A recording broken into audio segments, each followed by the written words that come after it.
nung bata pa ako ay basic lang makahanap ng libangan. Alam nyo ba yung mga pang-ipit sa sampayan? Ginawa nyo na rin ba laruan yun? Ako kasi tuwan-tuwa laruin yung dati kasi nagawa ko doon ng robot tsaka aeroplano.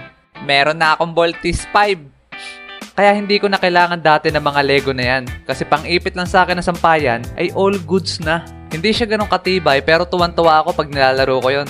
At naglalaro din ba kayo dati ng gulong na pinapalo ng stick? Pagulong ang tawag namin doon pero hindi ko lang alam kung ganun din ang tawag sa inyo. Yan yung isa sa mga libangan namin ng mga kaibigan ko dati. Ang gagawin mo lang doon ay papalo-paloin mo yung gulong ng stick habang natakbo ka. At kami ng mga kaibigan ko ay maghapon magdamag nagkakarera noon dati. Ngayon na pag-isip-isip ko na grabe nga pala stamina ko dati nung bata pa ako. As in maghapon namin nilalaro yun. Eh yung touching, nalaro nyo na din ba? Eto yung maglalagay kayo ng taya sa loob ng bilog na mga kalaro mo. Sabay kailangan mo ito mapalabas gamit ng iyong pato. At kung ilan yung napalabas mo sa bilog, ay sayo na yon. Ang taya ay pwedeng tansan o kaya naman yung tigpipisong barya. Pero kami ng mga kalaro ko ay tansan lang ang gamit. Magiging sugal na kasi pag baryang perang ginamit namin kaya bawal yon.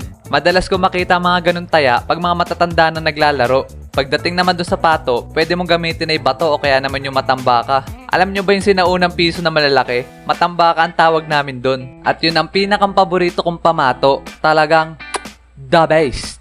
Maganda kasi pamato yung kasi malapad at mabigat. Kaya pag nakasolid ng tama yun sa taya, ay madami na ilalabas. Ayos lang din naman pamato yung bato, kaso mahirap yung hanapin pag hindi mo nakita kung saan tumalsik. Kami nga dati pag naglalaro, dinidikdik pa namin yung taya sa lupa para may thrill. Para mas mahirap na yung palabasin sa bilog. At ako na nagsasabi sa inyo, dito ka talaga mahasa maging sharpshooter. Yun, buena mano. Ubos to sa akin. Hehe. No, my friend. Get out! Daya naman, pinaalis agad ako. O, ubusin mo pala ha.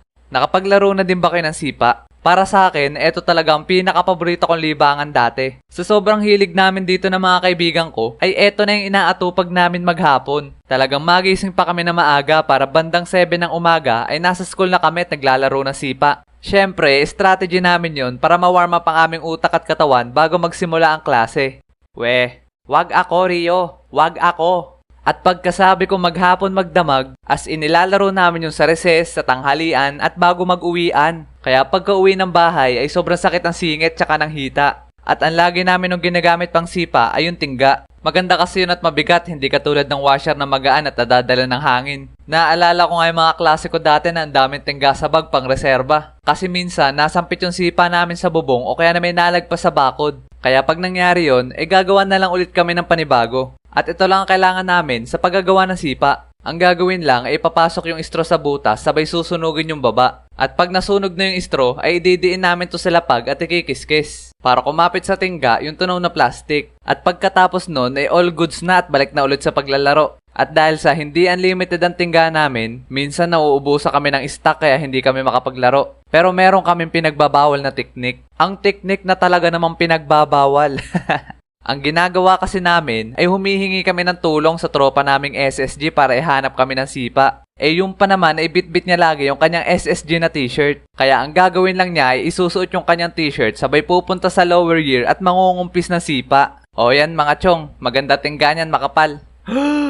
Hulog ka ng langit, Repa. Kaya yun ang dahilan kung bakit pinagbabawal na teknik ang tawag ko dun. Kasi masama yun. Kaya mga bata, huwag nyo kami gagayahin ng mga kuya nyo ha. Kasi pawang mga eksperto lang nakakagawa nun.